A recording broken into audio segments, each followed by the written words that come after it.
My name is Sarah, and I'm about to tell you the most shocking workplace betrayal I've ever experienced. What started as a normal Tuesday morning in downtown Chicago turned into a nightmare that would change my entire career. But here's the twist nobody saw coming. I had been secretly recording everything for months, and what I captured would bring down not just my corrupt boss, but his manipulative lover who tried to destroy my life. It was a cold February morning when I walked into Meridian Marketing Solutions, the mid-sized advertising agency where I had worked for 3 years. The Chicago wind was particularly harsh that day, cutting through my wool coat as I hurried down Michigan Avenue. Snow crunched under my feet, and the gray sky seemed to mirror the uneasy feeling I had been carrying for weeks. Something wasn't right at the office, and I was about to discover just how deep the corruption ran. Before we dive into this incredible story, I want to let you know that we're giving away a brand new motorcycle to celebrate reaching our subscriber milestone. All you need to do is subscribe to the channel, hit the like button, and comment below telling us where you're watching from. The winner will be announced next month, so don't miss your chance to ride away with this amazing prize. I had always been a dedicated employee, the kind of person who believed that hard work and integrity would eventually be rewarded. My cubicle was in the northeast corner of the office, right next to the large windows that overlooked the bustling streets below. The fluorescent lights hummed overhead, and the familiar smell of coffee and printer toner filled the air. My desk was organized with neat stacks of campaign proposals, client files, and the latest market research reports I had been preparing for our biggest client, Henderson Electronics.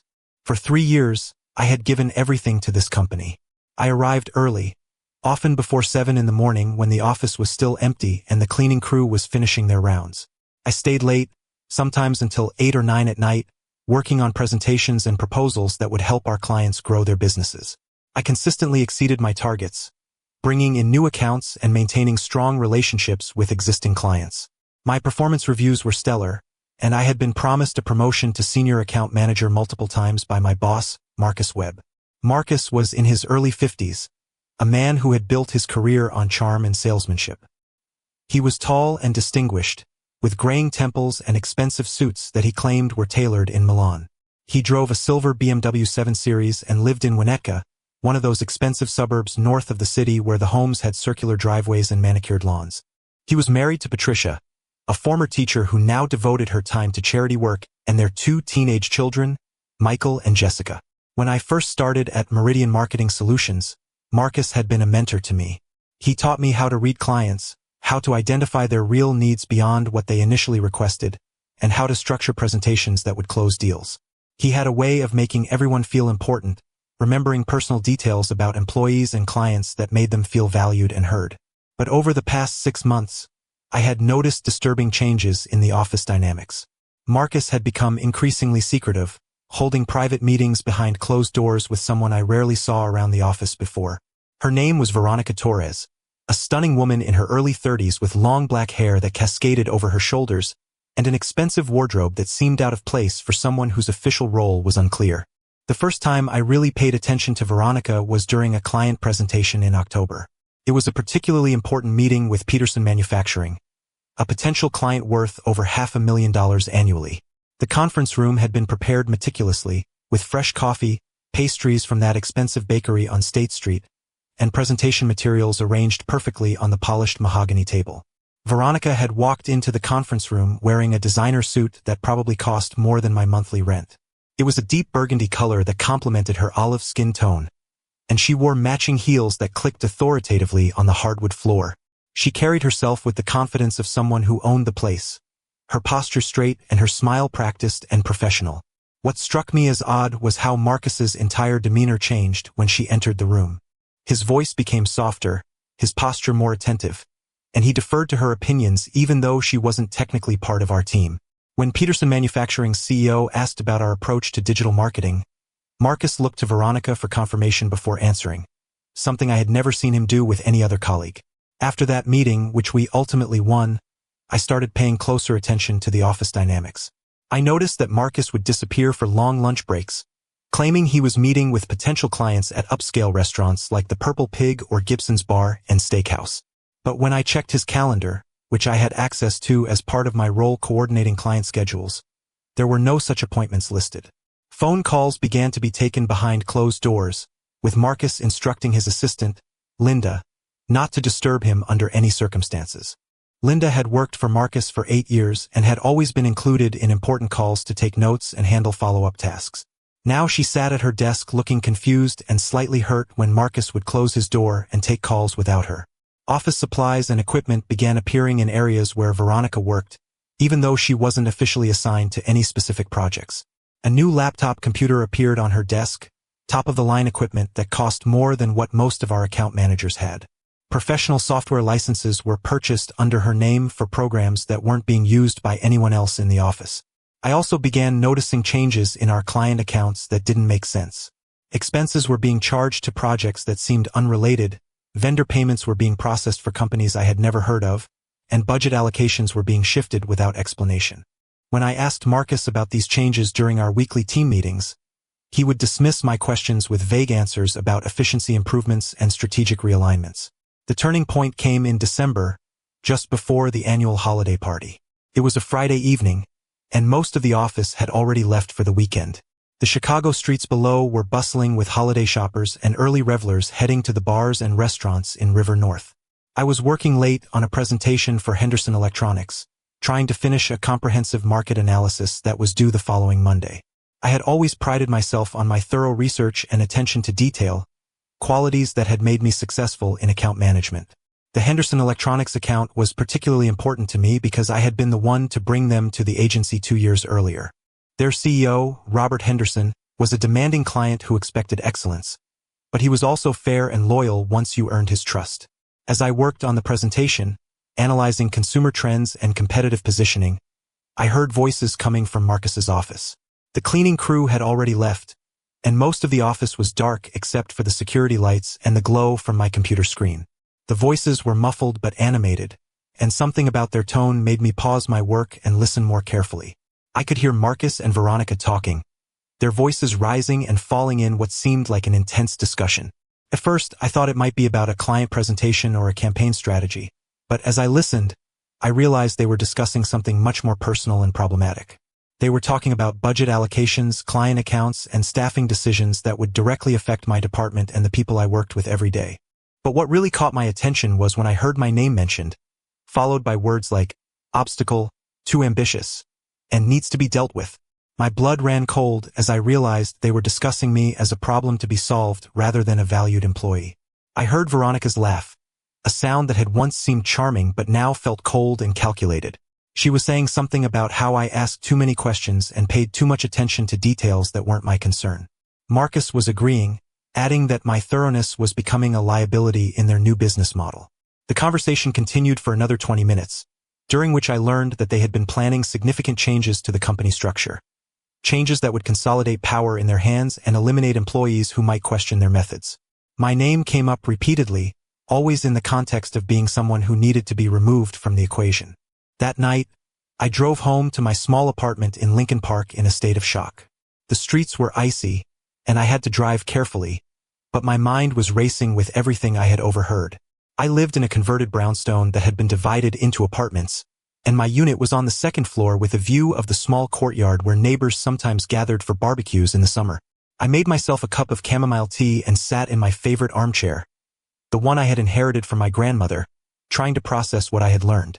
The apartment was quiet except for the occasional sound of cars passing on the street below and the hum of the radiator working against the February cold. By Monday morning, I had made a decision that would change everything. I went to a small electronics store in the Loop during my lunch break and purchased a digital recording device, one of those small units that could easily be concealed in a purse or jacket pocket. It was about the size of a matchbox and could record for up to 8 hours on a single battery charge. I told myself it was just insurance, a way to protect myself if things went sideways. I had always been someone who believed in documentation and preparation, qualities that had served me well in account management. But I never imagined how crucial this decision would become. January passed slowly, with the Chicago winter seeming particularly brutal that year. The temperatures regularly dropped below zero, and the wind off Lake Michigan cut through the downtown streets like a knife. The office heating system struggled to keep up, and we all wore sweaters and kept space heaters under our desks. During this time, the office atmosphere became increasingly tense. Rumors of budget cuts and restructuring floated around the break room where employees gathered to share coffee and speculation. People were nervous about their job security, especially after the holiday bonuses had been smaller than expected and the usual January raises had been postponed indefinitely. Marcus had become even more secretive, and Veronica's presence in the office had increased significantly. She would arrive early, often before 8 in the morning, and stay late, frequently working directly with Marcus on projects that the rest of us weren't privy to. Her desk, which had started as a temporary workspace, was now equipped with filing cabinets, a high-end printer, and multiple monitors. During this period, I began systematically documenting everything I could observe and record. The small recording device became my constant companion, hidden in my jacket pocket or purse, capturing conversations, meetings, and phone calls that painted an increasingly disturbing picture of corruption and favoritism. The first major recording I captured was during a budget meeting in late January. Marcus had called a department heads meeting to discuss cost-cutting measures and efficiency improvements. The meeting was held in the main conference room, a space with glass walls that normally promoted transparency, but had been fitted with blinds that were increasingly being closed during important discussions. As the meeting progressed, I learned that several longtime employees were being targeted for layoffs, not because of poor performance but because they were considered too expensive or too likely to ask uncomfortable questions. The criteria for who would stay and who would go seemed to have nothing to do with merit or contribution to the company. Veronica, who still didn't have an official title or clearly defined role, was presenting budget analyses and making recommendations about staffing changes. Her knowledge of internal financial details was surprisingly comprehensive for someone who had supposedly only recently joined the company in an unofficial capacity. After the other department heads left, I lingered in the conference room, pretending to organize my notes while Marcus and Veronica continued their discussion. What I heard next was even more disturbing than anything I had captured before. They were discussing a complex scheme to manipulate client accounts, inflating project costs and creating fake vendor relationships that would allow them to skim money from campaign budgets. The amounts they were talking about were staggering, tens of thousands of dollars per client, with multiple clients affected. But the most shocking revelation was yet to come. They weren't just planning to steal money from client accounts. They were also planning to frame me for the theft. Marcus explained to Veronica how they would alter financial records to make it appear that I had been authorizing unauthorized expenses and creating fake vendor accounts for personal gain. The plan was diabolically clever. They would use my access to client accounts and my signature authority to create a paper trail that would implicate me in the fraud they were committing. When the scheme was eventually discovered, I would be the obvious suspect, and they would appear to be the whistleblowers who had uncovered my crimes. Veronica's enthusiasm for this plan was particularly chilling. She described in detail how they would time the revelation to cause maximum damage to my reputation and career. They would make sure that not only would I be fired and potentially face criminal charges, but that my name would be so tainted that I would never be able to work in advertising again. As I sat there listening to them plan my professional destruction, I felt a combination of fear and anger that I had never experienced before. These were people I had trusted, people I had worked with and supported, and they were casually discussing how to destroy my life for their own financial gain. The recordings I captured over the next few weeks revealed the full scope of their operation. They had been systematically targeting clients with large budgets and complex campaigns, where discrepancies would be harder to detect. They had created a network of fake vendors with legitimate-looking websites and business registrations, all designed to facilitate their embezzlement scheme. Marcus had used his position and reputation to smooth over any questions from clients, while Veronica handled the technical details of creating false documentation and managing the financial transfers. They had even opened separate bank accounts under shell company names to receive the stolen funds. The amount of money involved was staggering. My recordings revealed that they had already stolen over $400,000 from various client accounts, with plans to expand the operation significantly. The Henderson Electronics account alone had been targeted for over $150,000 in fraudulent charges. But perhaps the most damaging evidence I collected was a recording from early February, just days before the announcement that would change everything. Marcus and Veronica were in his office, celebrating what they called Phase 1 of their plan. They had successfully established the infrastructure for their theft operation, and now they were ready to move to Phase 2, eliminating the employees who might discover their crimes. I was at the top of their list not just because of my access to the Henderson Electronics account, but because of my reputation for thoroughness and attention to detail. They had identified me as the person most likely to notice the discrepancies in the financial records and ask uncomfortable questions. Veronica had researched my background and found that I lived alone, had limited family support in Chicago, and would be unlikely to have the resources to fight criminal charges effectively. They had calculated that framing me would be relatively easy and that even if I suspected I was being set up, I wouldn't be able to prove it. The cruelty and calculation in their planning was breathtaking. They weren't just committing financial fraud. They were systematically planning to destroy an innocent person's life as part of their cover-up strategy. The casual way they discussed ruining my reputation and potentially sending me to prison showed a level of callousness that I had never encountered before. On February 15th, the announcement came that confirmed my worst fears. Marcus called an all-hands meeting in the main conference room to introduce organizational changes that would improve efficiency and client service. The entire staff gathered, about 30 people in total, including account managers, creative team members, administrative staff, and department heads. Marcus stood at the front of the room in his expensive navy suit, his silver tie perfectly knotted, looking every inch the successful executive. But knowing what I now knew about his character and plans, his polished appearance seemed like a costume designed to hide his true nature. He began by talking about the company's growth and success, crediting the hard work and dedication of the entire team. He mentioned several successful campaigns from the previous year, including some that I had personally managed, though he didn't acknowledge my contributions specifically. Then came the announcement that I had been dreading. Marcus introduced Veronica Torres as the new Director of Client Relations, a position that had never existed before but would give her authority over all major accounts, including Henderson Electronics. She would also be supervising several account managers, including me, effective immediately. As Veronica stood at the front of the conference room, I studied her carefully. She was wearing a charcoal gray suit with a silk blouse, her hair pulled back in a professional bun, and her makeup applied flawlessly. She radiated confidence as she smiled and thanked everyone for their warm welcome to what she called her new professional family. Her presentation was polished and professional, full of buzzwords about synergy, optimization, and strategic alignment. She spoke about the need for greater accountability in client relationships and the importance of eliminating inefficiencies and questionable practices.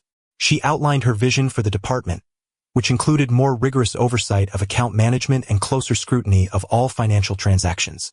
As she spoke, I felt increasingly sick to my stomach. Every word she said was part of the setup for the frame job they were planning. When she talked about accountability, she was laying the groundwork for accusing me of financial impropriety. When she mentioned questionable practices, she was preparing the narrative that would justify my termination and criminal prosecution. Her eyes met mine several times during the presentation, and each time I saw something cold and calculating in her gaze. There was no warmth or genuine interest in building a working relationship. There was only the predatory focus of someone who saw me as an obstacle to be removed. After the meeting, several colleagues approached me to offer congratulations on having a new supervisor and to express hope that the changes would lead to positive developments for the department. Their genuine concern and support made me feel even worse about the deception that was being perpetrated on all of us. Linda, Marcus's assistant, seemed particularly confused by the changes. She had been with the company for 8 years and had always been Marcus's primary support person for client relations. Now she was being told that Veronica would handle many of those responsibilities, effectively diminishing Linda's role without any explanation or consultation. The next few weeks were a masterclass in workplace manipulation and psychological warfare. Veronica began systematically undermining my work, questioning my decisions in front of clients, and creating documentation that painted me as incompetent and unreliable. Her methods were sophisticated and carefully calculated. She would schedule important client calls and then change the time at the last minute, sending the update only to selected team members and excluding me. When I missed the calls, she would express disappointment in front of the client and suggest that my absence indicated a lack of commitment to their account. She created impossible deadlines for project deliverables, often assigning work on Friday afternoons that was due first thing Monday morning. When I worked weekends to meet these deadlines, she would find minor issues with the work and suggest that my time management skills needed improvement. When I pushed back against unreasonable demands, she would document my objections as evidence of a negative attitude and resistance to supervision. But the most insidious part of her strategy was how she did it all with a smile and an appearance of professional concern. To everyone else in the office, she seemed like a dedicated supervisor who was trying to help me improve my performance. She would publicly praise my efforts while privately sabotaging my work, creating an environment where I appeared paranoid and defensive when I tried to explain what was happening. She had clearly studied my work patterns and professional relationships, using her knowledge to maximum effect. She knew that I had always been self-reliant and independent, so she structured her undermining in ways that made it difficult for me to seek help from colleagues without seeming weak or incompetent. Meanwhile, my recording device continued to capture evidence of the larger conspiracy. I documented meetings where she and Marcus discussed the timeline for my termination, conversations about how to manipulate client feedback to support their narrative, and planning sessions for the fake embezzlement charges they intended to file. One particularly damaging recording captured them discussing how they would present the evidence of my supposed crimes to law enforcement. They had researched which prosecutors would be most likely to file charges quickly, and which law enforcement agencies had the resources to conduct a thorough investigation that would support their fabricated case. They had even planned how they would appear as reluctant whistleblowers, expressing regret about having to report a colleague but emphasizing their duty to their clients and the company. Veronica practiced her emotional responses, rehearsing how she would appear shocked and disappointed when presenting evidence of my supposed betrayal of trust. The breakthrough that would ultimately expose their entire operation came in early March, during a quarterly review meeting with Henderson Electronics. This was one of our most important client relationships, and I had been preparing for weeks to present our campaign results and recommendations for the next quarter. The meeting was scheduled for 10 in the morning at Henderson Electronics' downtown headquarters, a gleaming office tower on Wacker Drive with spectacular views of the Chicago River. The Henderson Electronics offices occupied 3 floors of the building, with their conference rooms featuring floor-to-ceiling windows and state-of-the-art presentation technology. I had prepared a comprehensive presentation covering our advertising campaign performance, including detailed analytics on reach, engagement, conversion rates, and return on investment. The data showed that our campaigns had been highly successful, exceeding targets in most key metrics and generating significant business growth for Henderson Electronics. However, when I arrived at the meeting, I discovered that Veronica had made significant changes to the financial portions of my presentation without consulting me. Numbers had been altered, expenses had been inflated, and several transactions that I knew were legitimate were being presented as questionable or unauthorized. As Veronica presented these modified financial reports to the Henderson Electronics team, I realized that she was laying the groundwork for the accusations they planned to make against me. She was creating a record of supposed financial irregularities that would support their claim that I had been embezzling money from the account. The Henderson Electronics team, led by CFO Sarah Henderson, listened attentively to the presentation. Sarah was the daughter of the company founder and had built a reputation for her sharp analytical mind and intolerance for any kind of financial impropriety. She asked detailed questions about the expense categories and vendor relationships that Veronica was highlighting as problematic. What Veronica didn't know was that I had brought copies of the original, unaltered financial documents with me to the meeting. I also had my recording device running, capturing her presentation and the client's reactions to what they were being told. As the meeting progressed, I watched Sarah Henderson's expression grow increasingly concerned. She was clearly troubled by the discrepancies that Veronica was presenting, but I could also see that her analytical mind was identifying inconsistencies in the narrative that Veronica was trying to establish. After the formal presentation, we moved to a smaller conference room for what was supposed to be a more informal discussion about future campaign strategies. It was here that Veronica made the crucial mistake that would ultimately expose the entire conspiracy. As we waited for the elevator to return to the main lobby, Veronica and Marcus were discussing the presentation in what they thought were private tones.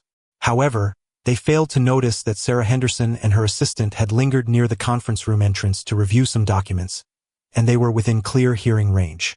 Veronica made a comment to Marcus about how easy it had been to manipulate the numbers and how the client would never be able to verify the actual expenses without access to internal vendor records that they controlled. She laughed as she described how they had inflated costs by creating fake subsidiary charges and splitting legitimate expenses across multiple fake vendor accounts. I saw the shock and anger flash across Sarah Henderson's face as she realized what she had just overheard. Her assistant looked equally disturbed, and they exchanged glances that clearly communicated their shared concern about what they had just learned. Sarah Henderson was not someone who tolerated dishonesty or financial manipulation in any form. Henderson Electronics had built their reputation on integrity and ethical business practices, and the suggestion that their advertising agency was potentially defrauding them was completely unacceptable. That evening, I made the most difficult decision of my professional life.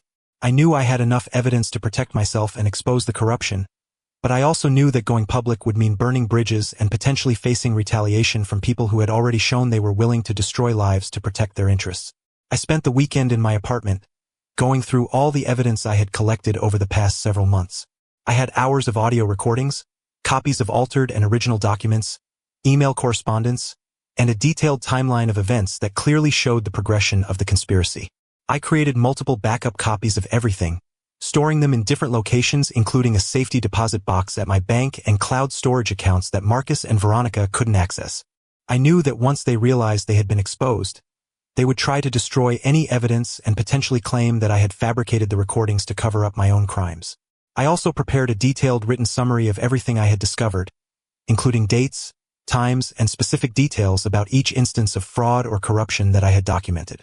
I wanted to make sure that if something happened to me or if I was arrested based on their false accusations, there would be a clear record of the truth. Monday morning arrived with an unexpected twist that would accelerate everything. As I walked into the Meridian Marketing Solutions office building, I was surprised to see Sarah Henderson and two other executives from Henderson Electronics sitting in the lobby. They had arrived early and were waiting to speak with Marcus about urgent concerns regarding their account. It was clear that the conversation they had overheard at the elevator had prompted them to do some investigating of their own over the weekend. Sarah Henderson had a reputation for thoroughness, and when she suspected financial impropriety, she didn't wait for others to take action. Marcus arrived shortly after me, clearly surprised and somewhat alarmed to see the Henderson Electronics team waiting without an appointment. He quickly composed himself and put on his professional demeanor, but I could see the tension in his shoulders and the slight tremor in his hands that indicated he was nervous about this unexpected visit. He invited them into the main conference room and asked Linda to prepare coffee and arrange for other senior staff members to join the meeting. But Sarah Henderson politely declined the offer of additional attendees, stating that their concerns were specific to account management and financial oversight. Veronica arrived about 10 minutes later, and when she saw the Henderson Electronics team through the glass walls of the conference room, her confident stride faltered for just a moment. She quickly recovered her composure, but I had seen the flash of concern in her eyes. What happened next was a carefully orchestrated confrontation that would expose the entire conspiracy. Sarah Henderson had spent her weekend reviewing their account history and had discovered numerous discrepancies that couldn't be explained by normal business operations. She had brought along James Morrison, Henderson Electronics forensic accountant, who specialized in detecting financial fraud and had worked with several major corporations to uncover embezzlement schemes. Morrison was a quiet man in his 50s with a reputation for being able to find irregularities that others missed. As the morning progressed, it became clear that the Henderson Electronics team had uncovered significant problems with their account management. Morrison had identified patterns in the billing that suggested systematic inflation of costs and the creation of vendor relationships that couldn't be verified through normal business channels. The evidence was mounting quickly, and Marcus and Veronica were struggling to provide satisfactory explanations for the discrepancies. Their answers were becoming increasingly contradictory and defensive, which only served to heighten the suspicions of the Henderson Electronics team. During a brief break in the discussions, Sarah Henderson approached me privately in the hallway outside the conference room. She had remembered me from previous meetings and knew that I had been the primary contact for their account before Veronica's arrival. Her questions were direct and focused, clearly indicating that she suspected I might have information that could help explain what had been happening. This was the moment I had been both dreading and preparing for over the past several months. I knew that if I spoke up, there would be no going back. I would be committing myself to a course of action that would likely result in criminal investigations, legal proceedings, and the complete destruction of the professional relationships I had built over 3 years at Meridian Marketing Solutions. But I also knew that staying silent would mean allowing the corruption to continue and potentially facing criminal charges for crimes I hadn't committed. The evidence I had collected clearly showed that Marcus and Veronica were planning to frame me for their embezzlement, and I couldn't trust that they wouldn't follow through on their threats. I made the decision to trust Sarah Henderson and share some of the evidence I had collected. I showed her several of the most damaging audio recordings, including conversations where Marcus and Veronica discussed manipulating the Henderson Electronics account and planning to blame me for the financial irregularities they had created. Sarah Henderson's expression grew increasingly serious as she listened to the recordings and reviewed the documentation I had prepared. Her anger was controlled but palpable, and I could see that she was already formulating a plan of action to address what she had learned. She immediately contacted Henderson Electronics' legal team and requested an emergency conference call with the company's senior management. Within an hour, lawyers and additional forensic accountants were being dispatched to Meridian Marketing Solutions to conduct a comprehensive audit of their account. By 2 in the afternoon, the office was in complete chaos. Representatives from Henderson Electronics, accompanied by their lawyers and forensic accountants, had essentially taken over the conference rooms and were conducting a full investigation of not just their account, but potentially all of the agency's client relationships. Marcus and Veronica were sequestered in separate offices, being questioned extensively about the discrepancies that had been discovered. Other employees were being interviewed about their knowledge of account management practices and any unusual activities they might have observed. I was asked to provide detailed testimony and evidence to the investigation team. The hours of recordings I had collected provided a comprehensive picture of the conspiracy, the planned frame-up, and the systematic fraud that had been taking place over several months. The investigators were particularly interested in the recordings that showed Marcus and Veronica planning to file false criminal charges against me. This evidence of witness tampering and conspiracy to commit perjury added serious additional charges to the case that was building against them. As the afternoon progressed, more evidence of the fraud emerged. The forensic accountants had discovered a complex network of fake vendor accounts, inflated expenses, and unauthorized budget transfers that extended far beyond just the Henderson Electronics account. The scope of the theft was staggering. Preliminary estimates suggested that over $600,000 had been stolen from various client accounts over a period of 8 months. The scheme was sophisticated and would have been difficult to detect without the insider knowledge that my recordings provided. Other clients were immediately notified about the investigation, and several requested emergency audits of their own accounts. The scandal was rapidly expanding beyond Meridian Marketing Solutions as word spread through Chicago's tight-knit advertising community. Veronica was the first to break under the intense questioning. When confronted with the audio recordings of her conversations with Marcus, she initially tried to deny everything, claiming that the recordings were fabricated or taken out of context. But as more evidence was presented, including financial records that showed unauthorized payments to accounts she controlled and email correspondence that corroborated the conversations I had recorded, her story began to fall apart. In a desperate attempt to minimize her own culpability, she tried to portray herself as a victim of Marcus's manipulation. She claimed that he had coerced her into participating in the scheme and that she had been afraid to refuse because of his position of authority. However, the recordings clearly showed that she had been an active and enthusiastic participant in the conspiracy. In fact, many of the most creative aspects of the fraud scheme, including the plan to frame me for the crimes, had been her ideas. Marcus, meanwhile, was attempting a different defense strategy. He claimed that any financial irregularities were simply accounting errors or miscommunications that had been blown out of proportion. He suggested that the investigation was based on misunderstandings, and that he was confident everything could be explained once his accountants had a chance to review the records. But the evidence against him was overwhelming.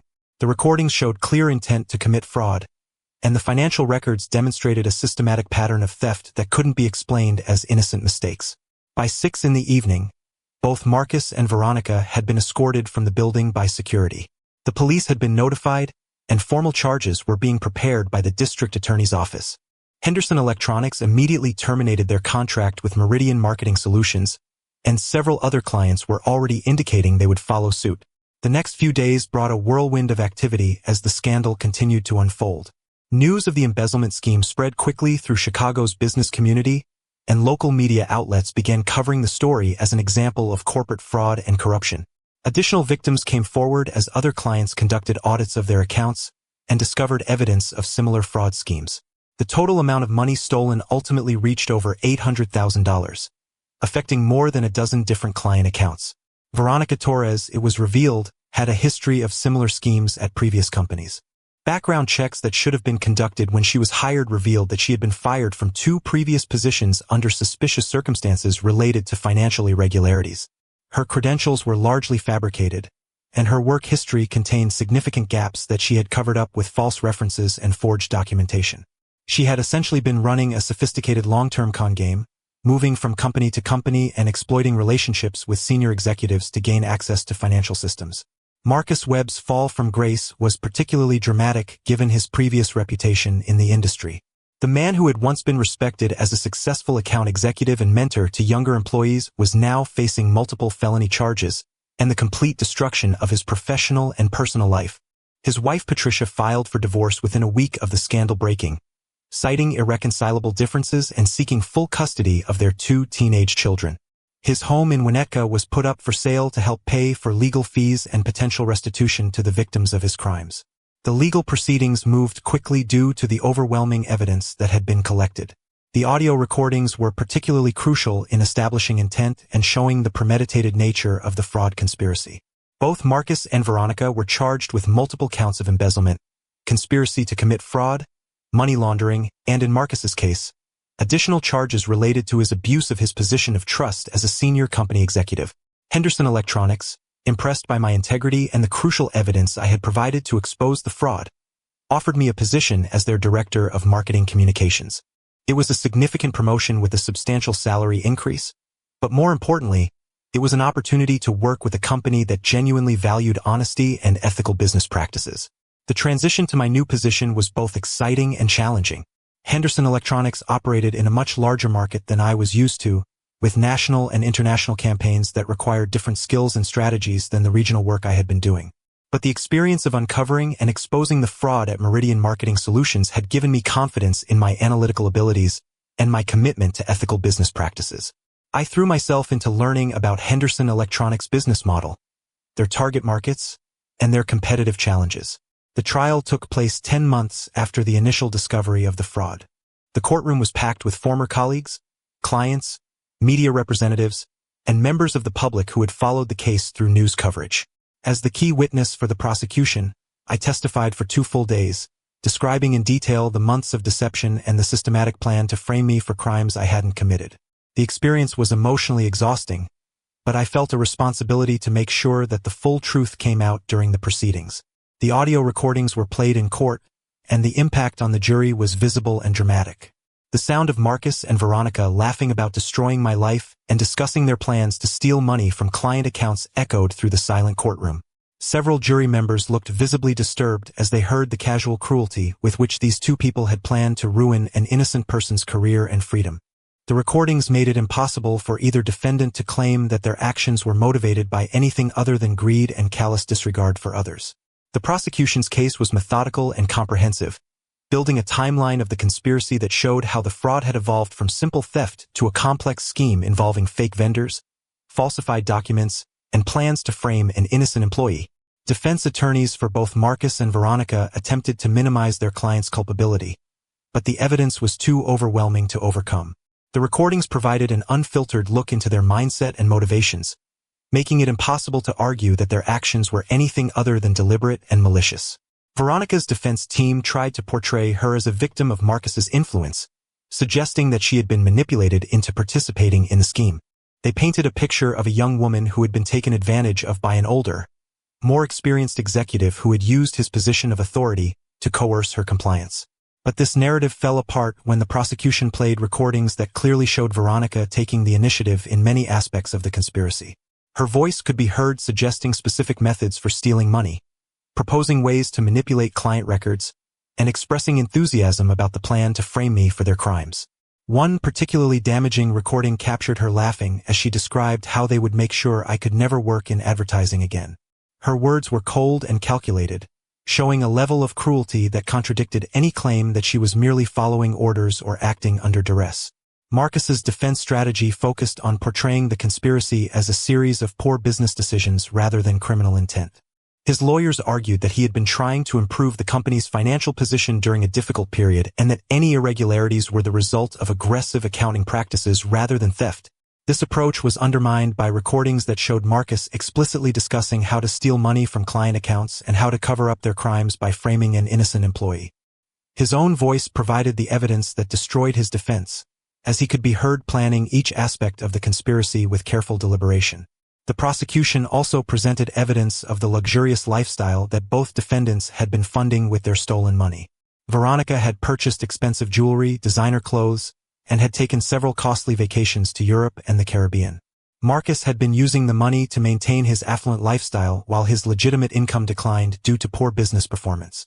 Bank records showed deposits to personal accounts that corresponded directly with the fraudulent charges to client accounts. The forensic accountants had traced the money through a complex network of shell companies and fake vendor accounts, creating a clear paper trail that demonstrated exactly how the stolen funds had been diverted and used. The emotional impact of the case was heightened by testimony from other employees who had been affected by the conspiracy. Linda, Marcus's longtime assistant, testified about how she had been gradually excluded from important decisions and made to feel incompetent as Marcus and Veronica took over more responsibilities. Several account managers described the atmosphere of fear and uncertainty that had developed in the office as employees began to suspect that something was wrong but were afraid to speak up. The conspiracy had created a toxic work environment that affected everyone, not just the direct victims of the fraud. The most powerful testimony came from Sarah Henderson, who described the betrayal of trust that Henderson Electronics had experienced. As a company that prided itself on ethical business practices, the discovery that their advertising agency had been systematically stealing from them was both financially damaging and emotionally devastating. She testified about the impact on Henderson Electronics' other vendor relationships, as they had been forced to review all of their business partnerships to ensure that similar fraud wasn't occurring elsewhere. The scandal had damaged their reputation and forced them to implement costly new oversight procedures to prevent future incidents. After 3 weeks of testimony and evidence presentation, the case went to the jury for deliberation. The evidence was so overwhelming that many court observers expected a quick verdict, but the jury took their responsibility seriously and spent 2 full days reviewing all of the materials that had been presented. When the verdict was announced, both defendants were found guilty on all charges. The courtroom was silent as the jury foreman read the verdicts, and I felt a mixture of relief and sadness as I realized that this chapter of my life was finally coming to a close. The sentencing hearing took place 2 months later, giving both defendants time to prepare impact statements and for the victims to describe how the crimes had affected their lives.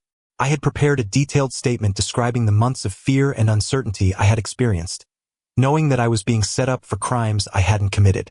I spoke about the sleepless nights, the constant anxiety, and the way the conspiracy had made me question my own judgment and professional competence. The psychological impact of being targeted for destruction by people I had trusted and respected had been as damaging as any financial loss. Veronica Torres was sentenced to 6 years in federal prison and ordered to pay full restitution to all victims. The judge noted that her lack of remorse and her attempts to shift blame to others demonstrated a pattern of manipulative behavior that required significant punishment to deter future crimes. Her fake credentials and history of similar schemes at other companies resulted in additional charges that were filed in other jurisdictions, effectively ensuring that she would face consequences for a pattern of criminal behavior that had affected multiple victims over several years. Marcus Webb received a longer sentence of 8 years due to his position of authority and the aggravated nature of his crimes. The judge was particularly harsh in his sentencing remarks, noting that Marcus had not only stolen from his clients but had also planned to destroy an innocent employee's life to cover up his crimes. The judge described Marcus's actions as a profound betrayal of trust that had damaged not only his direct victims but also the reputation of the advertising industry as a whole. He noted that executives in positions of authority have a special responsibility to act ethically, and that Marcus had violated that trust in the most serious way possible. The aftermath of the scandal led to significant changes in the advertising industry, particularly regarding financial oversight and client account management. Many agencies implemented new audit procedures and transparency requirements to prevent similar fraud from occurring. Industry associations developed new ethical guidelines and training programs to help employees recognize and report signs of financial impropriety. The case became a cautionary tale that was studied in business schools and professional development programs as an example of how unchecked authority and inadequate oversight can lead to serious crimes. For me, the experience was transformative in ways I never could have anticipated. While it was one of the most stressful and frightening periods of my life, it taught me invaluable lessons about the importance of standing up for what's right, even when it's difficult and potentially dangerous. The decision to start recording conversations had probably saved my career and kept me out of prison, but more importantly, it had exposed a pattern of corruption that had been hurting clients, employees, and the integrity of the business community. I had learned that sometimes the most important battles are the ones we never planned to fight. My new position at Henderson Electronics proved to be incredibly rewarding both professionally and personally. I was working with a team that genuinely valued integrity and ethical business practices, and I was able to contribute to campaigns that actually helped their clients grow their businesses in meaningful ways. The experience had also made me a stronger advocate for workplace transparency and employee rights. I began speaking at industry conferences about the importance of creating environments where employees feel safe reporting suspicious activities, and where ethical concerns are taken seriously by management. I also became involved with organizations that provided support to whistleblowers and victims of workplace fraud. My experience had shown me how isolated and vulnerable someone can feel when they discover corruption, and I wanted to help others navigate similar situations with better support and resources. The skills I had developed during the investigation, careful documentation, analytical thinking, and the courage to speak truth to power proved valuable in my new role. I was able to help Henderson Electronics develop more robust oversight procedures and create a culture where ethical concerns could be raised and addressed quickly. Looking back on that cold February morning when this all began, I realized that the experience changed me in fundamental ways. I had discovered strength and resilience that I didn't know I possessed, and I had learned that integrity isn't just about doing the right thing when it's easy. It's about having the courage to stand up for what's right even when it puts you at serious risk. The key lesson from this experience is that documentation and evidence are your best protection in any workplace situation where you suspect wrongdoing. If something seems wrong, trust your instincts and take steps to protect yourself while gathering the information needed to expose the truth. The small recording device I purchased for less than $50 ultimately saved my career and helped expose a fraud scheme worth hundreds of thousands of dollars. But more importantly, it gave me the evidence needed to protect not just myself, but other potential victims who might have been targeted by the conspiracy. Today, both Marcus Webb and Veronica Torres are serving their prison sentences, and the advertising industry has implemented stronger safeguards to prevent similar fraud. The clients who were defrauded have been compensated through restitution payments and insurance claims, though the emotional and reputational damage took longer to repair. Meridian Marketing Solutions eventually recovered under new management, with strict ethical guidelines and oversight procedures that were designed to prevent any recurrence of the corruption that had nearly destroyed the company. Many of my former colleagues who had been innocent victims of the toxic environment created by the conspiracy were able to rebuild their careers and find success elsewhere. The Henderson Electronics account that had been at the center of so much of the fraud became one of our most successful partnerships. The trust that had been damaged by the scandal was gradually rebuilt through transparent communication, excellent results, and a commitment to the highest ethical standards in all of our business dealings. Sarah Henderson and I developed a strong professional relationship based on mutual respect and shared values. She had shown courage in pursuing the investigation even when it would have been easier to simply change agencies, and her commitment to uncovering the truth had been crucial in exposing the full scope of the conspiracy. The experience taught me that corruption thrives in environments where people are afraid to speak up or where those in authority are not held accountable for their actions. Creating cultures of transparency and ethical accountability requires constant vigilance and the courage to confront problems even when it's uncomfortable or potentially costly. I also learned that the people who seem to hold all the power are often the most vulnerable when the truth comes to light. Marcus and Veronica had appeared untouchable, protected by their positions and their carefully constructed facades of professionalism and success. But their power was ultimately based on deception and the silence of their victims. Once the truth was exposed and documented, their carefully constructed world collapsed quickly and completely. The evidence I had gathered didn't just protect me from their false accusations, it revealed them for what they truly were and ensured that they faced appropriate consequences for their crimes. The most important lesson I took from this experience is that individual actions can make a difference, even when facing seemingly insurmountable odds. One person with the courage to document wrongdoing and speak truth to power can expose corruption that affects many people and create positive change that extends far beyond their immediate situation. That cold February morning in Chicago when I first sensed that something was wrong in my workplace ultimately led to a complete transformation of my career and my understanding of what it means to act with integrity in a complex world. The journey was difficult and frightening, but it also taught me that standing up for what's right is not just a moral obligation. It's also the path to personal growth and professional fulfillment. As I sit in my new office at Henderson Electronics, looking out at the same Chicago skyline where this story began, I'm grateful for the experience that brought me here.